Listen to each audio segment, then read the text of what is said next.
ভোটে দাঁড়াচ্ছেন নাকি বিন্দু মাসি? 5 বছর আগেও এসেছিল অফার, তখন কি করেছিলেন অনামিকা সাহা? ভোটে দাঁড়ানোর কথা কি আদেও সত্যি? দেখুন, বিধানসভা নির্বাচনের আগে রাজ্য রাজনীতি সরগরম হয়ে উঠেছে। প্রত্যেকটা দলই শক্তি পরীক্ষা করতে কোমর বেঁধে নেমেছে, ভোটারদের মন জয় করতে, নিজেদের শক্তি দেখাতে এবং প্রতিদ্বন্দ্বী দলকে টক্কর দিতে প্রত্যেকটা দলের কৌশল একের পর এক সাজানো হচ্ছে। এই নির্বাচনী লড়াইয়ে স্টার প্রার্থীর যোগদান ঘিরে গুরুত্ব পেয়েছে। প্রত্যেক দলের দিকেই নজর রাখা হচ্ছে কে কোন স্টার প্রার্থীকে সঙ্গী করে নির্বাচনী মাঠে নামছে।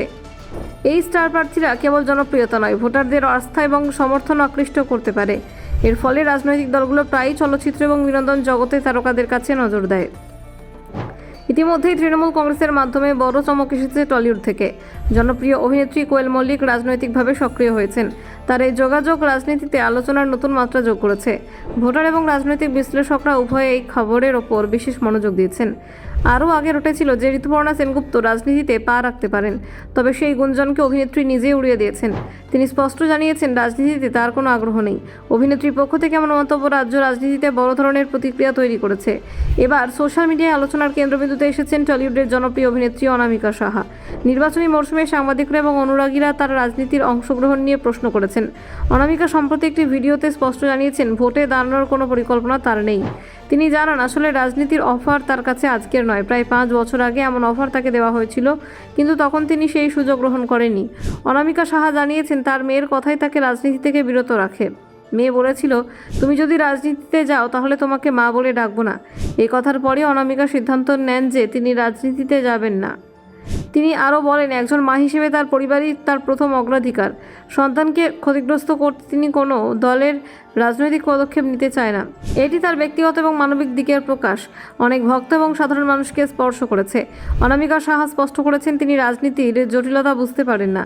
তিনি নিজেকে সরল এবং সিধে মানুষ হিসেবে অভিহিত করেন।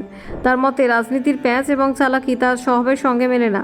তাই তিনি নির্বাচন বা রাজনৈতিক কর্মকাণ্ডে অংশগ্রহণের ইচ্ছে প্রকাশ করেননি। তিনি বলেন অভিনয় তার আসল কেন্দ্র। চরিত্রের সঙ্গে নিজেকে যুক্ত করতে পারেন তার সবচেয়ে বড় আনন্দ এবং কর্মক্ষেত্র তিনি অনুভব করেন। অভিনয়ের মাধ্যমে মানুষের সঙ্গে সরাসরি সংযোগ স্থাপন, আর রাজনীতি এমন সরাসরি সংযোগের ক্ষেত্র নয়, বরং সেখানে নানান রাজনৈতিক খেলায় যুক্ত হওয়া প্রয়োজন। অনামিকা আরও জানান অভিনয় তার ভিতর থেকে আসে। প্রতিটি চরিত্রের জন্য তিনি প্রাণ দিয়ে কাজ করেন। তিনি মনে করেন রাজনীতিতে সেই ধরনের নিবেদিত প্রাণ এবং স্বাভাবিক আবেগ বজায় রাখা সম্ভব নয়, তাই অভিনয়ই তার জীবনের কেন্দ্রবিন্দু।